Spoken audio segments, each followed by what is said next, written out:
I know everyone is watching Nnamdi Kanu's case with Nigerian government. Guys, this case is taking another dimension. I said it before that the worst mistake Buhari made is to go and kidnap Nnamdi Kanu from Kenya. Now you see what is going on. The DSS denied that they have no clue on how Nnamdi Kanu get to Nigeria. That Nnamdi Kanu, they did not partake in any kidnap of Nnamdi Kanu. That even as Nnamdi Kanu get to their custody, they were shocked. So guys, we are asking, how did Nnamdi Kanu come to Nigeria now? See, Nigerian government is trying to deny himself that Nnamdi Kanu have not been kidnapped by them. And even self, the DSS that the Omas or the DSS they brought into the court, even say he's not aware if Nnamdi Kanu have been traveling abroad before, that he had a story that Nnamdi Kanu say he has traveled abroad before. So he's not aware that even Nnamdi Kanu is another country citizen. He does not aware. This is his own statement now. Nigerian government is trying anyhow now to run away from this case. Now the question is that, is Kenya watching? Because what is happening here is creating more problem for Kenya.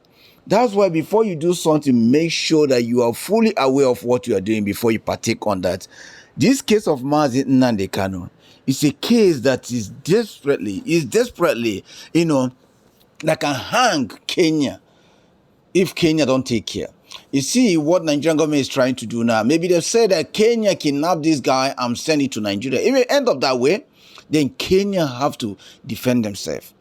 All this we are doing shouldn't be this way. If I told the Nigerian government negotiate very well and keep the country, or maybe everybody go their way, just like it said, okay, bring the referendum, let people vote, and people, we shouldn't be here. What Nigerian government is trying to deny now cannot work.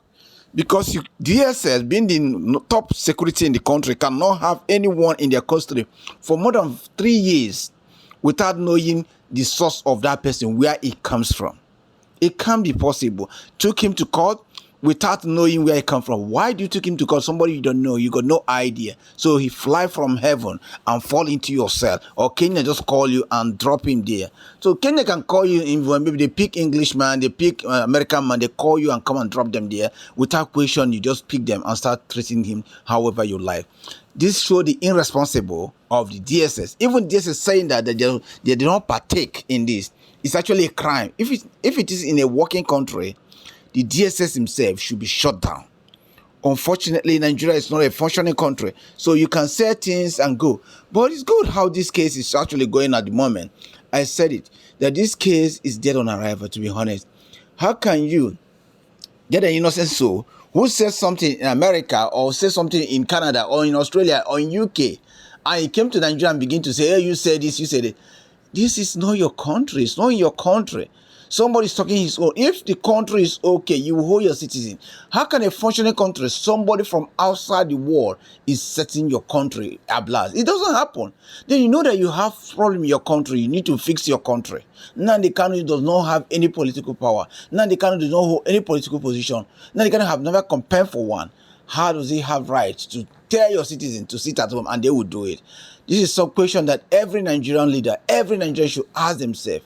It's a shame thing to the DSS. It's a shame thing to the Interpol. It's a shame thing to the government.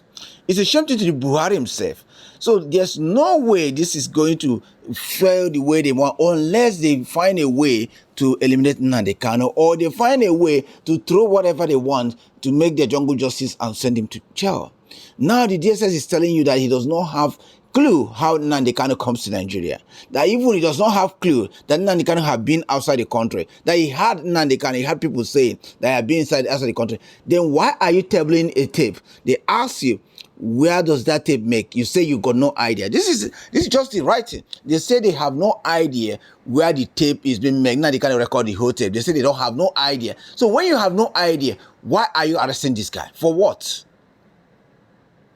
Anyway, you guys have been waiting for me to analyze more of these things. I've been a bit busy, but I hope next month I will bring some stories in. I will try to analyze as much as I can, please. But please share this video. Let me know what you're thinking about this Nnamdi Kanu case and how we can follow the case more and how we can bring justice to people. Not just for Nnamdi Kanu, we want justice for people. Just let people not to suffer just because people felt emotionally that what they said, they are not acceptable.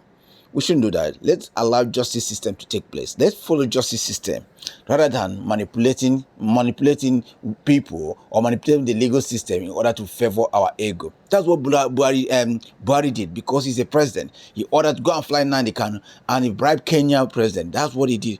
But forgotten that if this thing comes out, Kenya is going to pay a big bill.